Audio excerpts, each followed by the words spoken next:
Sir, കഴിഞ്ഞ government കാലത്ത് ഈ സ്വകാര്യ വ്യവസായ പാർക്കുകൾ, ചെറുകിട പാർക്കുകൾ ആരംഭിക്കുന്നതിന് തീരുമാനിച്ചിരുന്നു. ഇപ്പം അതിൻ്റെ സ്ഥിതി എന്താണ് അങ്ങയുടെ ഗവൺമെൻറ് നയം?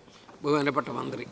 സ്വകാര്യ ഗവൺമെൻറ് പാർക്കുകൾ, അതായത് സ്ഥലമുള്ളവർക്ക് അത് പാർക്കാക്കി മാറ്റാനുള്ള ഒരു സ്കീം കഴിഞ്ഞ ഗവൺമെൻറ് കാലത്തുണ്ടായിരുന്നു. ഒരു അസംബ്ലിയിൽ ഞങ്ങളൊക്കെ ചോദിച്ചാണ്. ഒരു സ്ഥലമുണ്ട്, ആ സ്ഥലത്തേക്ക് അടിസ്ഥാന സൗകര്യങ്ങൾ, റോഡ്, വെള്ളം, ബാക്കിയുള്ളവ കൊടുത്താൽ അത് ഇൻഡസ്ട്രിയൽ എസ്റ്റേറ്റ് ആക്കാൻ കഴിയുമെങ്കിൽ സ്ഥല ഉടമക്ക് കൂടി പങ്കുള്ള സ്വകാര്യ പാർക്കുകൾ. അതിനകത്ത് കഴിഞ്ഞ ഗവൺമെൻറ് കാലത്ത് പ്രാരംഭ നടപടികളെടുത്തു, കുറച്ച് അപേക്ഷകളൊക്കെ കിട്ടിയിരുന്നു. അത് കൂടുതൽ ശക്തമായി മുന്നോട്ട് കൊണ്ടുപോകുന്ന നയമാണ് പുതിയ ഗവൺമെൻറ്റിനുള്ളത്.